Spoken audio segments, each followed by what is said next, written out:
I think it's really a pleasure having you in the show. You're one of the people that immediately responded back to me.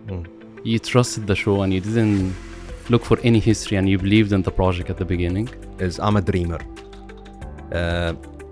I'm very much visionary, and probably this is why I like to try new things. What's really nice is it has a domino effect. So imagine I inspire you today. I'm sure you're gonna inspire someone tomorrow. So it's that domino effect, which is really fantastic. One of the things that would help you do that is really self-awareness, really knowing yourself. And basically, by knowing yourself more, you can, I would say, navigate well in such an environment. And if I was in a denial mood, which I was, by the way, then I'm not gonna basically read that. Yeah. I think accepted the secret Yes. concept here, that regardless of whatever the feedback, you have to accept it first 100%. and then do the assessment. Yes. Take an example, a startup or a new company. You can't ask them for profit from day one. It's difficult.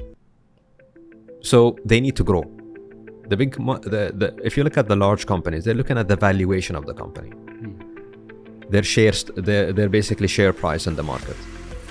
Profit is also something important for them. So for me is, what's your vision?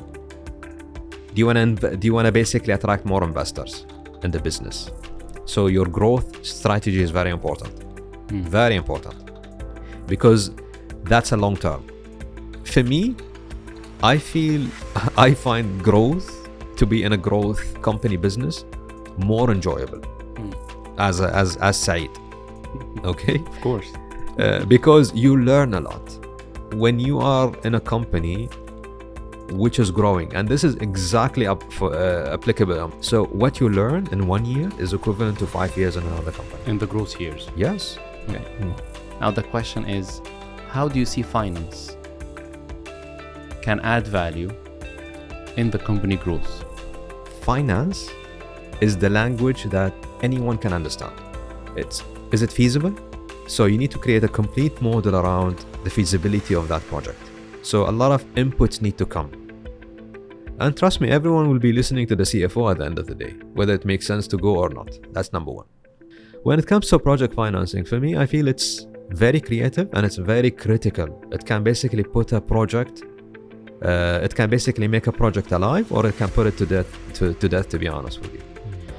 And also look at managing your business. Because when you look at working capital, for example, cash, how are you getting the cash?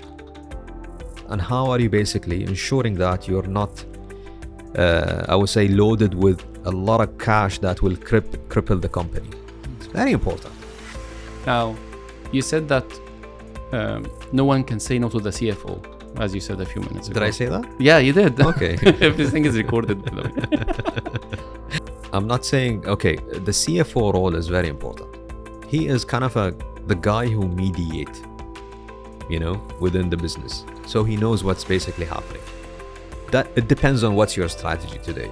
Okay, you may be in a world today, in an environment or a market where it is very competitive.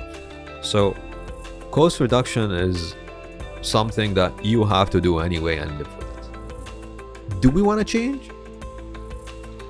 I think we have no option but to change. To be honest with you.